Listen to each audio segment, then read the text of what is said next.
I think what Dewey was trying to do is to say this whole absolute versus relativist thing, like the appearance versus reality thing, just puts the emphasis on how things would look from an ideal point of view. But since there is no ideal point of view, why don't we just forget about those distinctions and get on with the difference between the present and the future, which is all the great big philosophical distinction we need. We don't have to have any, I'm saying we don't have to have any criteria other than looking toward the future. The criteria that we apply in both science and morals are so complicated, so much a product of the current state of scientific and moral discussion, that there is just no hope that a philosopher will tell you what criteria you are applying when you choose to believe in quantum mechanics, or what criteria you're applying when you decide you're in favor of gay rights. The notion of criteria gets no grip here.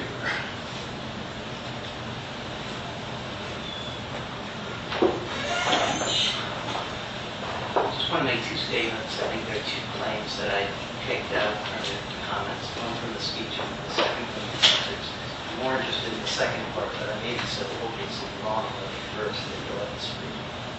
So the first major claim I picked out is that you can rule out the ruling out of moral progress without some kind of argument form. That's the attack on posture. But I think you made a much more robust claim in the answers, which is that maybe this is the claim, that it is useful to believe we have made moral progress. That would certainly fit with the pragmatic tradition.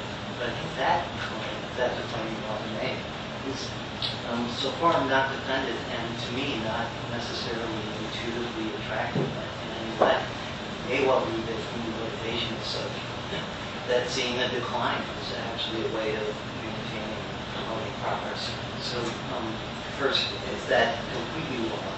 And second, even if it is wrong, which is...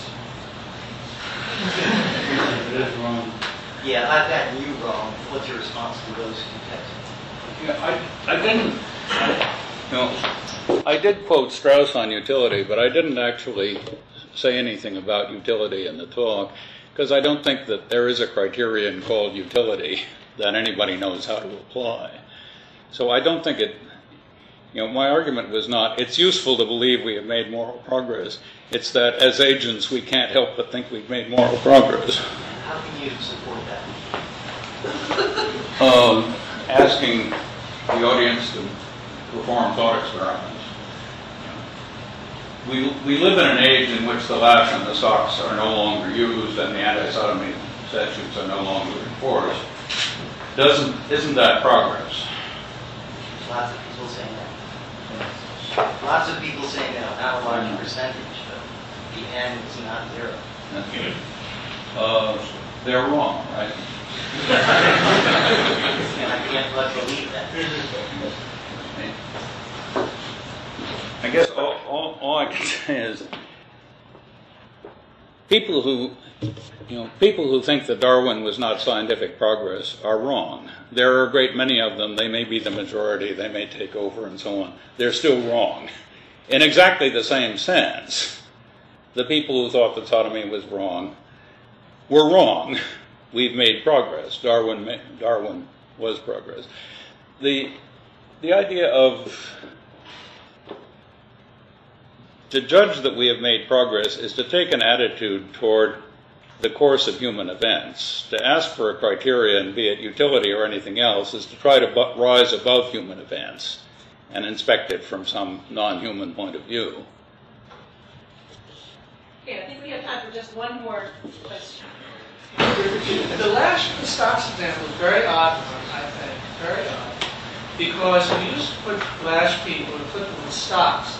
Now we put them in cages like animals.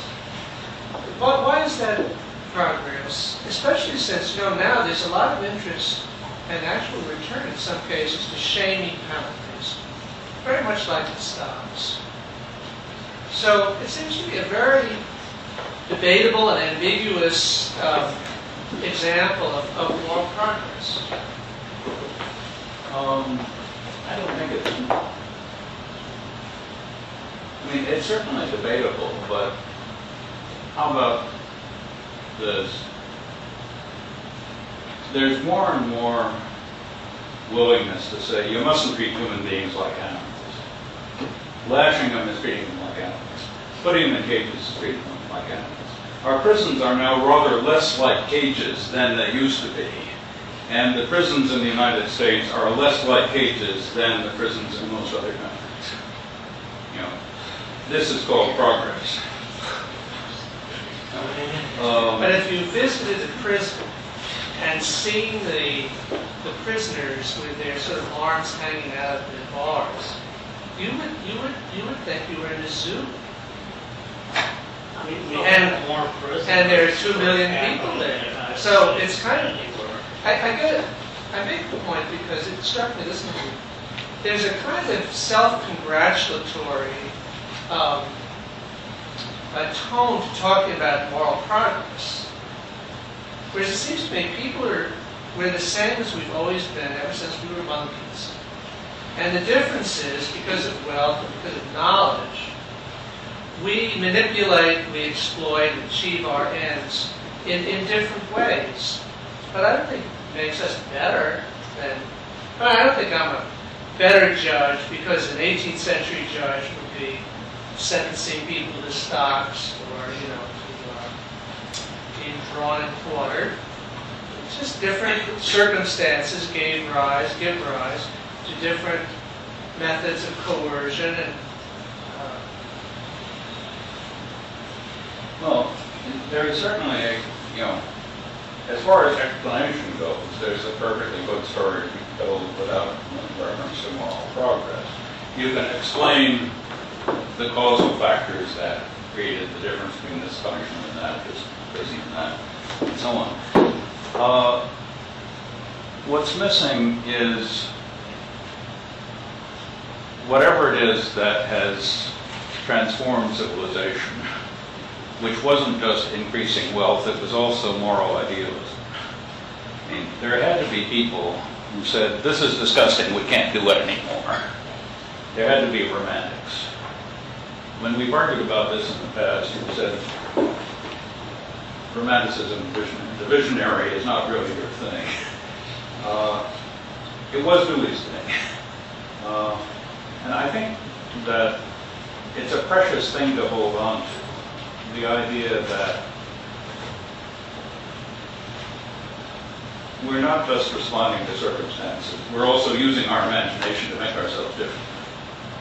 So we really aren't just doing the same kinds of things that monkeys did, not because we're in touch with an immaterial world, but because we have imagination and the monkeys do. Okay, well, at this point, we're going to thank Professor Rorty very, very much.